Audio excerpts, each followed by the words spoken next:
All right, here we go. So here's the diagram that we drew showing the flow of blood through the heart, the chambers, and the valves and the vessels. And here's kind of another one that we did not draw that looks a little bit different, but for the most part, they got the left side, the right side, and they have the vessels. Now, when we do the dissection, I'm not going to be able to really see too many of these vessels here. So we'll mostly focus on like the chambers and the valves. I really want to show you guys about these valves. The way they work is really cool. So I'm going to put that aside for just a second. And I got two of them here.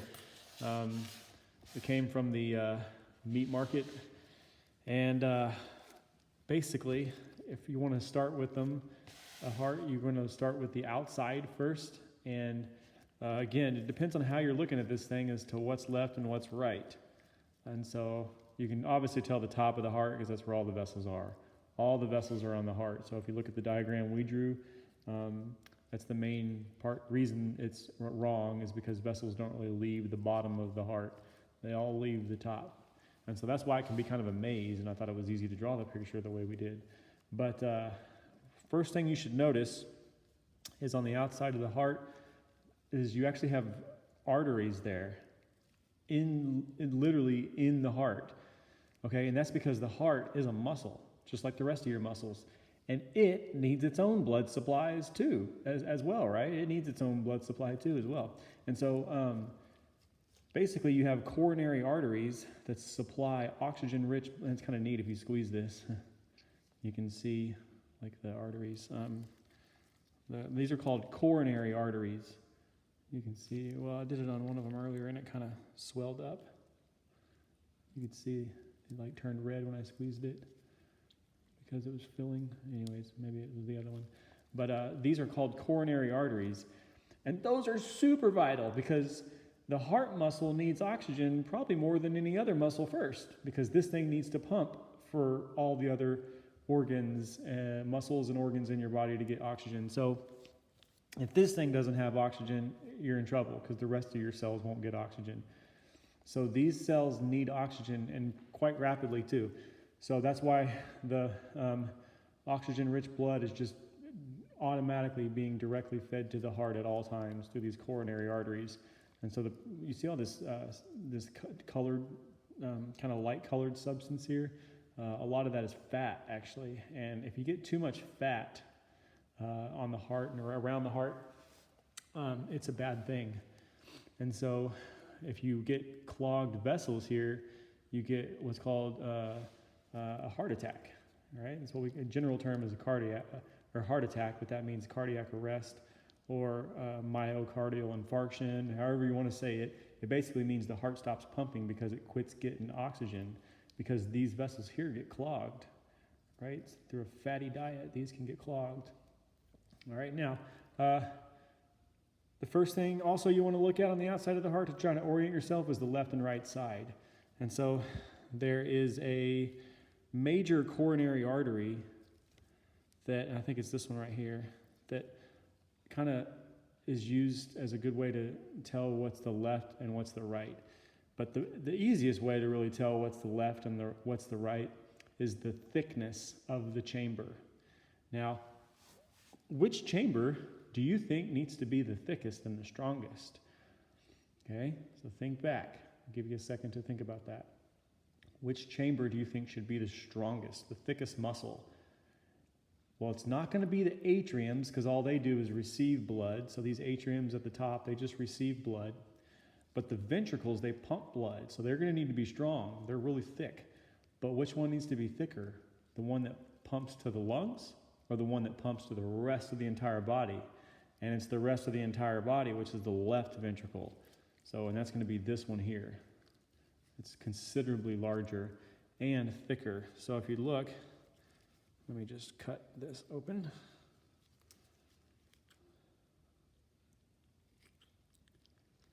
So right now, I'm just cutting through the muscle there to open up the heart, or open up the chamber. And if you'll look, this is the thickness right there of that muscle. It's super thick. or this right here. Actually, if you wanted to look at it this way, you'd actually also have to consider some of that and that. So like all of that, I mean, that is thick, right? The chamber itself looks like it's really small, but it can swell. It can swell. It can fill up with blood and be quite large. But since there's no blood in this, then it can just be kind of collapsed. But the thickness of that muscle, that is thick. So this right here is going to be your left ventricle, all right? And then to go from the,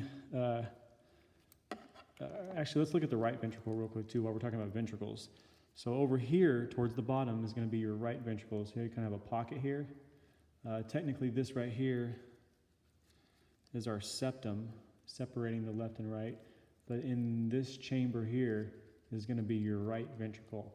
This is what is going to pump, squeeze, it's going to pump blood out to your lungs. So there should be a pulmonary artery that leaves this right ventricle, right? Okay, so now let's look at the, and that's going to be up top, actually right here, but they've kind of cut this heart to where that is no longer visible very well. Here's what is visible, though, is the aorta. So do you see how the you have two large vessels up here? One thing to notice about the aorta is that it's considerably thicker. So this one is thicker compared to this one. This other one that's quite really large as far as diameter is a pulmonary artery. And so it also is going to be, that's going to be the one, and if you ever want to know too, you can always just stick your finger in it and watch. So if I stick my finger in this and go down and see where it goes, I can see I'm right here. Well, actually that tells me I was just wrong. Okay, the fact that I ended up in this atrium here means that this must be a vein. This must be a vein. So that would be a vena cava, a vein, bringing blood back to the heart, and now I'm inside this atrium. And so how do I get from the atrium now into the ventricle? Well, you have to go straight from here into the ventricle, but I think I've kind of cut these valves. Here they are. So these valves, they're normally over here. So that when the heart is closed like this, and blood is going to go from the left atrium down into the left ventricle, they've got to pass these valves here. Remember, these valves are actually over here. And so to get through, you don't just come through this opening and then into here. You actually have to pass these valves. Now, check this out. Blood can easily go that way. Easily. Okay? Because, see, it's just like, it's flat. So, I mean, blood just flows right across it. But if blood was to try to flow back up, remember, this is over here. So if blood was trying to flow back up into the atrium, it couldn't do it because watch, when blood flows, it's gonna get underneath these valves. Now watch this. It's gonna get underneath these valves and want to come up, but it can't because these are like parachutes. Do you see those cords? These are like parachutes, so blood can easily go cross it this way, but coming back this way, it can't. It's going to be like an open parachute, and the blood is going to try to keep going this way, but it's caught. It's caught by these. These are actually called semilunar valves. These are called. No, I'm sorry. Excuse me. These are called cuspid valves. They're called cuspid valves. And again, there are either 2 or 3 depending on where you're at. If you're in the left, which we are on the left side over here, the big side, the one that pumps to the rest of the body, if you're in the left side, it's going to be a bicuspid. So I know it kind of just looks like one large sheet of membrane here. Actually, if I put my finger under this way, I can probably get underneath it better. It looks like just one kind of large sheet, but really it's kind of broken up into like 2 main sections. You have a section here and a section there. And so that would be a bicuspid valve. Again, blood cannot come up this direction because it gets caught underneath this. As it tries to come up, it gets caught underneath it, makes this expand, and then it's kind of like a hot air balloon. You know, when it's collapsed, the balloon is not really a balloon, but not until you try to push air in it or push blood up through this valve, that's when it's going to open up, right? Just like the parachute doesn't open up until it has air trying to come up in it, okay? And there's little cords there, little tendons that will, or cartilage tissue that will actually hold that valve and keep that valve, keep its structure like that. And so again, it's really cool how if blood wants to come this way, it's easy. It just, you know, this membrane is super thin, but it's tough. It's really, really tough because of the protein that makes it up. Okay, moving on to the, let's see, where can we go from here? Let's look at the other one here. Let's look at the other heart that I have here. Notice it also has a really thick aorta. The thickness of that means that it's the aorta. The other one, which can't even be seen on this one, would be a vein if it was there. But here's these valves again, the semilunar valves.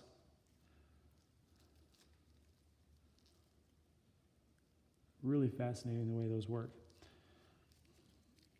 Okay, now this would be the right ventricle because it's kind of it's a little bit thinner than if you look at this one. Look at the thickness of that chamber.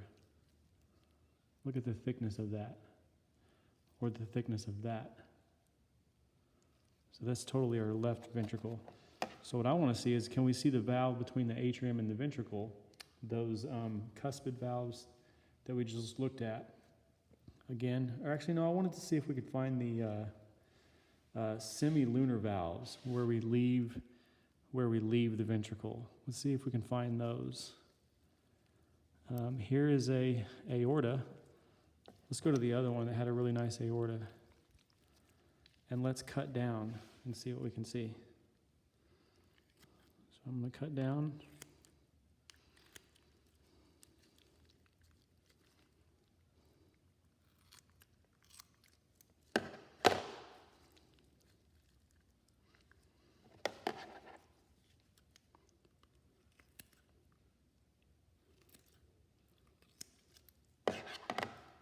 There we go. Oh, look at that. Blood clot. Now that's been happening. That happened because it was just sitting out, right? And so the blood was not flowing, and so of course it's just sitting there. It's going to clot. But here you go. Here's the cuspid valves. You can't actually see the valves very well, in much like the semilunar valves, because when blood's flowing this way, when blood's flowing out this way, it just goes across the valve and out the aorta. But if blood tries to go back this way, these little leaflets, these little leaflets will open up. I don't know if you can see that in the lighting. Let me look and see. Yeah, you can't really see that very well. But there's one of them. Here is another one. And over here is the third one. So both semilunar valves are kind of like a tricuspid, but we don't technically use that term, tricuspid. But it does have 1, 2, 3 little leaflets.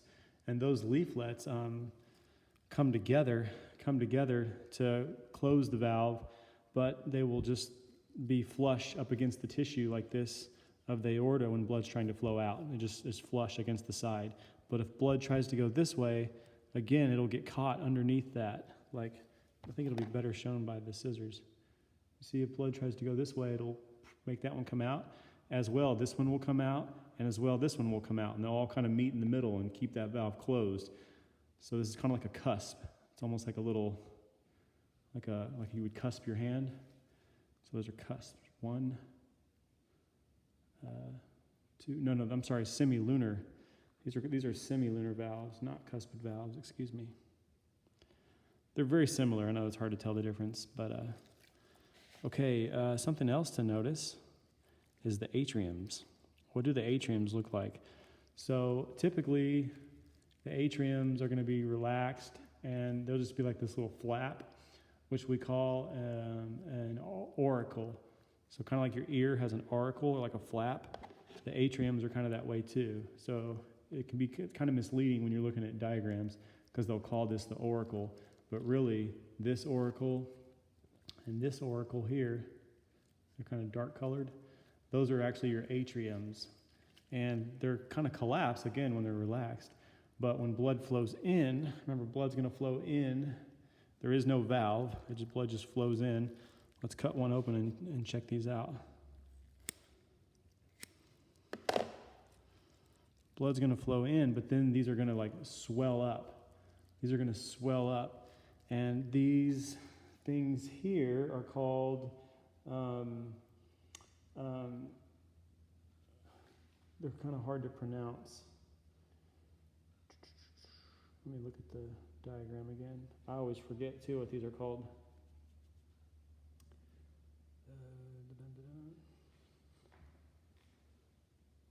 In the atriums we have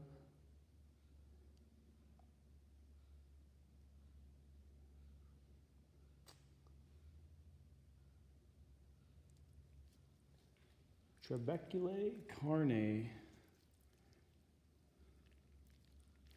They can also be seen here in the ventricles. Trabeculae carnae. And basically, those keep it from swelling up too much. Or actually, when they swell up and they fill with blood, they allow it to come back to its original shape. So those are actually like little muscles. But they look kind of cool. And those you'll see, they look really cool, especially in the atriums. Trabeculae carnae. Make sure I have that right. Because I know that's what it's called down in the ventricles. But I just want to make sure it's what they even call it up there too. So one diagram I'm looking at is calling pectinate muscle. Pectinate muscle. But it kind of serves the same purpose as the trabeculae carnae and the ventricles. The trabeculae carnae and the ventricles are much thicker and bigger, right? Isn't that cool how in this heart you can see the cords. They're called chordae tendineae. Chordae tendineae. You can see the cords that really anchor those cuspid valves that separate the atrium and the ventricle. So this was the aorta. So this would be our left atrium here that fills up. And then when it fills up, when the left atrium fills up and blood's got to come from the atrium into the ventricle, it's going to have to pass through those valves here. Right. It's just going to pass right over those valves. But if blood's going to try to come up the other way, it's not going to work because it's going to get caught underneath that cusp, that cuspid valve. What a cool design. I mean, really thin, but that's really all that's needed is just, to keep it sealed. But once it's collapsed and just blood's flowing this way into the ventricle, then again it just pushes it against the wall of the inside wall of the ventricle, and it's like you can't even tell it's there, which is pretty interesting.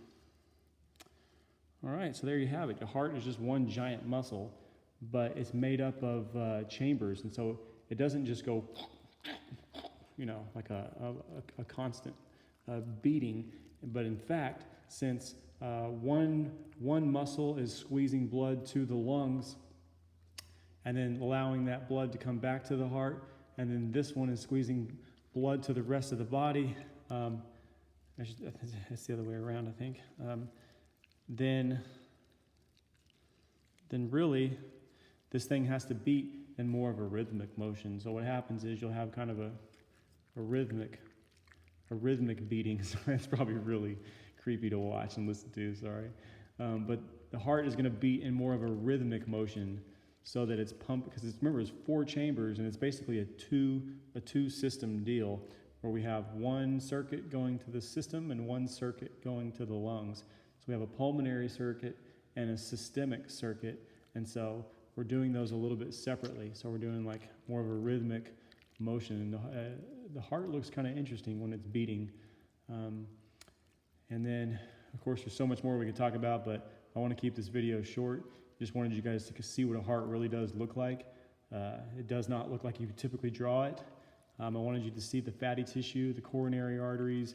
I wanted you to see what the chambers look like inside, how thick the muscle really is of the heart, and most importantly, what these valves look like and how they operate. I just think that's some of the coolest design ever. What a cool design that valve system is. What an awesome, powerful muscle in our body that can keep nutrients and oxygen and you name it flowing through our body. If we didn't have the ability to move substances throughout our body, we would be in trouble and we couldn't do all the things that we want to do. And so that's why it's a good idea to exercise this thing so that your heart is strong and can pump nutrients and oxygen to your cells on demand, whether that's if you're running a race, doing a backflip, or just thinking a lot.